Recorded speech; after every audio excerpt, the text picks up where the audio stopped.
Je veux parler de la corruption. On parle beaucoup de la corruption des dirigeants. Je veux parler aussi de la corruption des savoirs, la corruption des pratiques du peuple, des pratiques populaires, comme le langage, comme les religions, etc. Et ces deux corruptions se complètent en quelque sorte.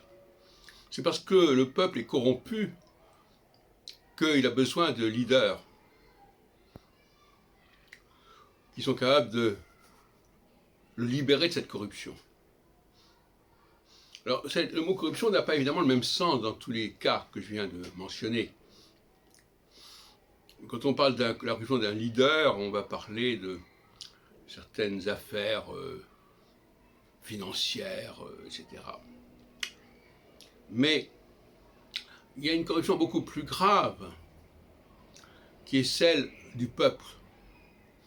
Le peuple qui véhicule des savoirs corrompus, qui se nourrit de savoirs corrompus, de savoirs qui ne tiennent pas, qui ne tiennent que par le déni, qui ne tiennent que par l'ignorance. Et c'est cette dialectique entre le leader et le peuple qui m'intéresse. Et j'en ai parlé dans les derniers cafés philo ce week-end, ainsi que dans des exposés que j'ai faits ce matin.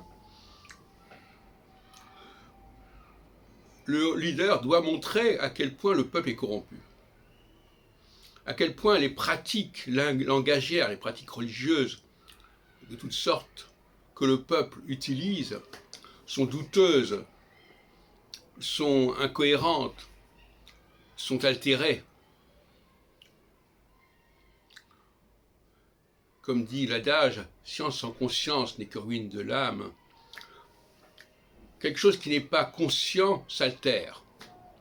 Si je ne sais pas pourquoi je fais les choses, pourquoi ça va s'altérer? Parce que je ne serai pas capable de percevoir à quel moment les choses commencent à se dégrader, puisque je ne connais pas exactement le fonctionnement de ce dont je parle. Donc on voit que très rapidement, si je ne sais pas exactement ce que je fais, les choses peuvent se corrompre. Et donc, il est quand même bon de ne pas constamment parler de la corruption des dirigeants,